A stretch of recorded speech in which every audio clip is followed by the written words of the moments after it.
अगर आपको लगता है कि किसी कथावाचक की कही हुई बात को बिना सोचे समझे अपने स्टेटस पर लगा लेने भर से आप भगवान की भक्ति कर रहे हैं, तो आज इस वीडियो को आखिर तक जरूर देखिएगा। अगर आपको लगता है कि इस देश में किसी भी कथावाचक की कही हुई बात अंतिम सच होती है, तो इस वीडियो को पूरा देखिएगा। और अगर आप कथावाचक के चोले में बैठे हुए इस बेशर्म इंसान को कथावाचक संत मान रहे हैं, तो भी इस वीडियो को पूरा देखिएगा। अनिरुद्धाचार्य जी महाराज, इनके तमाम रील्स, तमाम शॉर्ट्स आप देखते हैं, वीडियो देखते हैं, लेकिन आज इनकी वो काली सच्चाई आपको दिखाऊंगा, इनके वो बेशर्म बोल आपको दिखाऊंगा जो आपके कानों से धुआं निकाल देंगे। आपको चिंता होने लगेगी अपनी बेटियों की, आपको लगने लगेगा कि ये टिप्पणी तो देश की हर बेटी पर है। अनिरुद्धाचार्य ने बेटियों के बारे में जो घटिया टिप्पणी की है, और वो टिप्पणी करने के बाद अब जो ये घड़ियाली आंसू बहा रहे हैं, वो सब कुछ आपको दिखाऊंगा। दोस्तों, अनिरुद्धाचार्य जी महाराज, गौरी गोपाल आश्रम चलाने वाले अनिरुद्धाचार्य जी महाराज के तमाम वीडियोस आपने देखे होंगे जिसमें वो बेनकाब हो चुके हैं, लेकिन ये वीडियो शर्मसार करता है। मैं बिना कुछ कहे, बिना किसी लाग लपेट के आपको सबसे पहले उनका ये वीडियो सुनवा देता हूं, आप उसे सुन लीजिए। क्योंकि अब लड़कियां लाते हैं 25 साल की, अब 25 साल की लड़की 4 जगह वो मुंह मार चुकी होती है, सब नहीं पर बहुत। और वो 25 साल की जब तक आती है तो पूरी जवान होके आती है। जब जवान होके आएगी तो स्वाभाविक है कि वो अपनी जवानी कहीं ना कहीं तो वो उसकी जवानी फिसल जाएगी या जाएगी। जैसे कि अभी एक लड़के के संग हनीमून मनाने गई, परंतु वो किसी और के साथ वो रह चुकी थी, उसके साथ चक्कर था। वो ड्रमवाला केस अभी पुराना हुआ नहीं ज्यादा। 25 साल की लड़की 4 जगह मुंह मार के आई होगी। यह टिप्पणी क्या एक संत को शोभा देती है? यह टिप्पणी तो किसी सड़क चलने वाले लंपट की हो सकती है, किसी लफंगे की हो सकती है, किसी शोहदे की हो सकती है, लेकिन कथावाचकों से ऐसी उम्मीद तो हम नहीं करते। वो जो अपने आप को संत कहते हैं, वो जो अपने आप को बाबा कहते हैं, वो जो अपने आप को सनातन का झंडा बरदार कहते हैं, उनके मुंह से ऐसी ओछी टिप्पणी, इसकी उम्मीद तो किसी को नहीं थी। अनिरुद्धाचार्य ये बता रहे हैं कि 25 साल की लड़की से शादी करके लाओगे तो वो तो 4 जगह मुंह मार के आई हुई होगी, क्योंकि 25 साल में जवानी पूरी तरीके से प्रस्फुटित हो जाती है, जवानी पूरी तरीके से आ जाती है, तो वो तो मुंह मारेगी।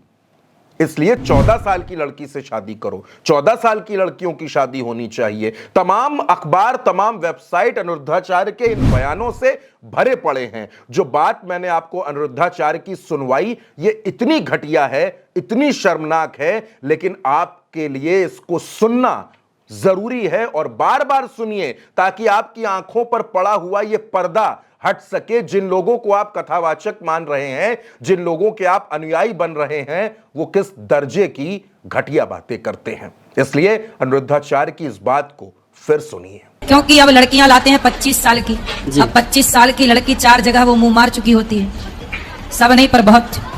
और वो 25 साल की जब तक आती है तो पूरी जवान होके आती है। जब जवान होके आएगी तो स्वाभाविक है कि वो अपनी जवानी कहीं ना कहीं तो वो उसकी जवानी फिसल जाएगी या जाएगी। जैसे कि अभी एक लड़के के संग हनीमून मनाने गई, परंतु वो किसी और के साथ वो रह चुकी थी, उसके साथ चक्कर था। वो ड्रमवाला केस अभी पुराना हुआ नहीं ज्यादा।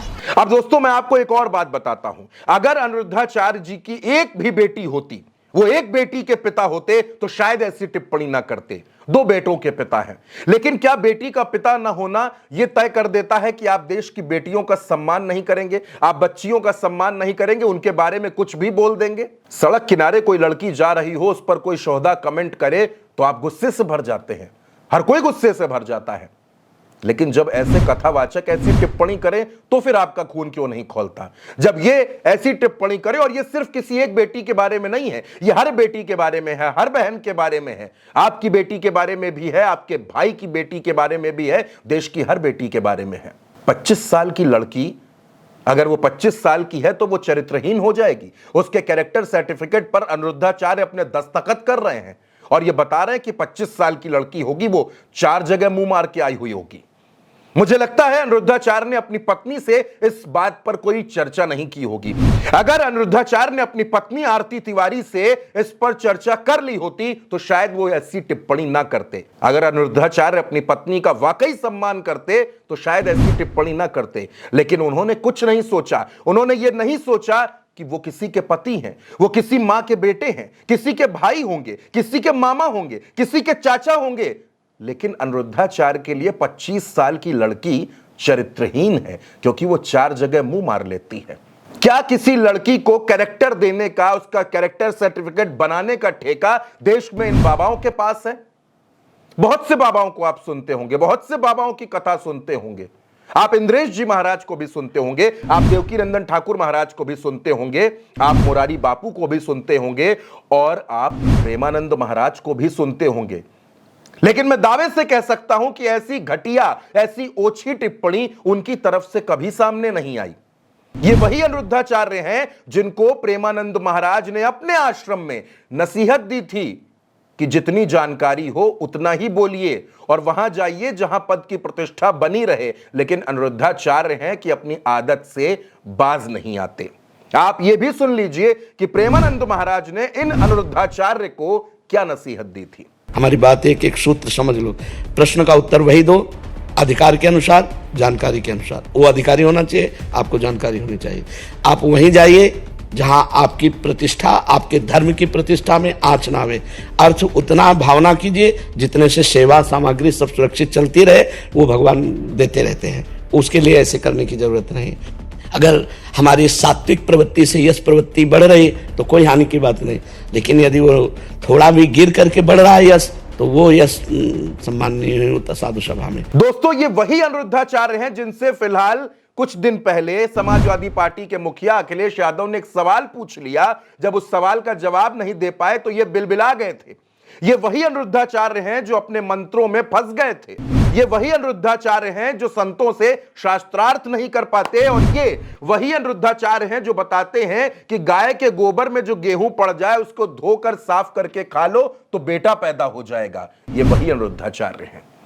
ये वही अनिरुद्धाचार्य हैं जो अपने कथाओं में लोगों को ज्ञान की बातें बताने से ज्यादा रील और शॉर्ट्स के कंटेंट ढूंढते हैं। ये ढूंढते हैं कि कैसे ये वायरल हो जाए। ये वही अनिरुद्धाचार्य हैं जो ऐसी टिप्पणियां कर रहे हैं। अब आप ये तय कीजिए कि ऐसे कथावाचकों को सुनने के बाद आपके दिल में क्या है, आपके दिमाग में क्या है, आप क्या सोचते हैं? क्या आप इनको अभी भी कथावाचक ही मानेंगे या आप इनकी भाषा को सुनने के बाद ये तय करेंगे कि नहीं, ऐसे लोग कथावाचक नहीं हो सकते। वो लोग जो देश को भरमाने का काम करते हैं, वो लोग जो बेटियों को बदनाम करने का काम करते हैं, वो लोग जो किसी भी बेटी का चरित्र तय कर देते हैं, ऐसे लोगों से आप क्या उम्मीद करेंगे?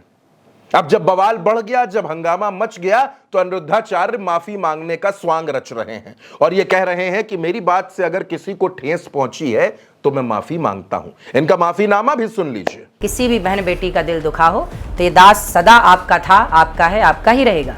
यदि आधी अधूरी बात सुन के आपका दिल दुखा तो मुझे क्षमा अवश्य करें। दोस्तों, हम आपसे कोई नियम, कोई अपील, कोई कानून इस पर बात नहीं कर रहे हैं। हम आपसे कोई चर्चा नहीं कर रहे हैं। हम आपको सिर्फ ये बताना चाहते हैं, सिर्फ ये दिखाना चाहते हैं कि अनिरुद्धाचार्य जैसे लोग किस तरीके से आपका ब्रेन वॉश करते हैं। इनके कहने पर आप कुछ भी करना शुरू कर देते हैं। आप ये मान लेते हैं कि ये जो कह रहे हैं वो अंतिम सच है। लेकिन ऐसे बाबाओं के असल में अंदर क्या चलता है उसको भी पहचानिए। अब आप इस पर चर्चा कर लीजिए कि बाबा कितना पैकेज लेते हैं, कथा करने का कितना पैसा लेते हैं, किस गाड़ी से चलते हैं, किस हेलीकॉप्टर से चलते हैं।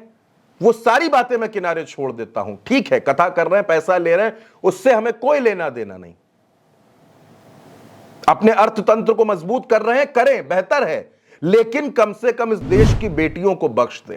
इस देश की बेटियों पर घटिया और ओछी टिप्पणी न करें। अगर अपने घर में अपनी पत्नी और मां का सम्मान करते हैं तो देश की हर बहन का, हर बेटी का, हर मां का सम्मान करना भी सीखें। लोग तो उम्मीद करते हैं कि कथावाचक उनको अच्छी बातें सिखाएंगे, धर्म कर्म की बातें बताएंगे, सनातन की बातें बताएंगे, उनको बताएंगे कि कैसे सत्य के मार्ग पर चलो, झूठ मत बोलो, पाप मत करो, ईर्ष्या मत करो, जलन मत करो, काम क्रोध लोभ मोह से दूर रहो। लेकिन ये बाबा बता रहे हैं कि गुरु 25 साल की लड़की से शादी करोगे तो उसके चरित्र पर सवालिया निशान लगा रहेगा, क्योंकि वो 4 जगह मुंह मार के आई है। अब अनिरुद्धाचार्य की ऐसी टिप्पणी पर आपका क्या सोचना है?